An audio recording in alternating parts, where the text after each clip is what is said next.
I'm going to go through this question in two different ways. Okay, here's my running track, and then I've got Natasha running this way, Rosie running the other way. Natasha takes 70 seconds to complete each lap of the track and meets Rosie every 42 seconds. Because 42 is more than half of 70, that means that Natasha is going to get more than half of the way around until they meet.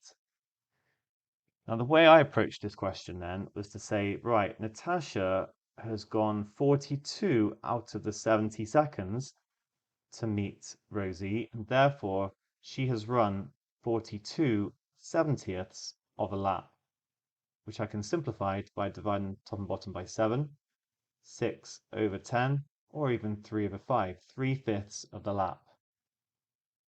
Now, what that means is that Rosie would have run 2/5 of the lap. Let me just indicate, sorry, that's Natasha. Because the whole lap is obviously one whole lap. So 2/5 is then going to equal 42 divided by the amount that Rosie takes to run, because Rosie would have run 42 of whatever overall time was taken. And so we've managed to create an equation here. I just want to say this again, just to make it clear. So I've worked out the fraction of the lap that Natasha had run, and I've simplified it to 3/5. That means Rosie going in the opposite direction would have run the remaining 2/5. If we say that Rosie's then run 42 seconds out of the total amount, then we can write that as a fraction, 42 over x in this case, set it equal to 2/5. I can cross multiply to give 2x is equal to 5 times 42. I can actually just divide by, rather than doing 5 times 42 and dividing by 2, I can divide by 2 straight away. 5 times 21. So in fact, it takes 105 seconds for Rosie to complete each lap.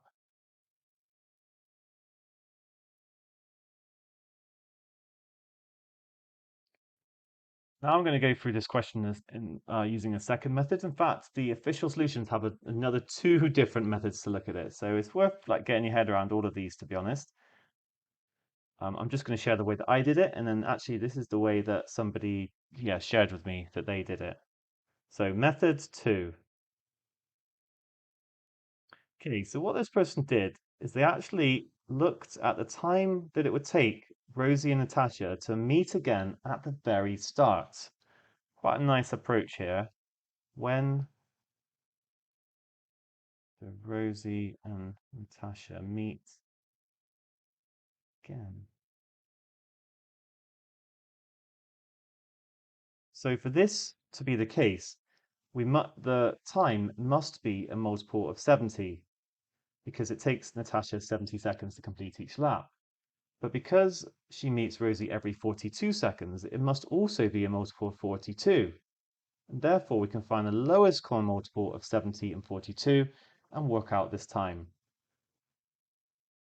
Okay, to do this, we can write 70 as 7 times 2 times 5, and then 42 as 2 times, what is it? Sorry, it's 6 times 7, so 7 times 2 times 3.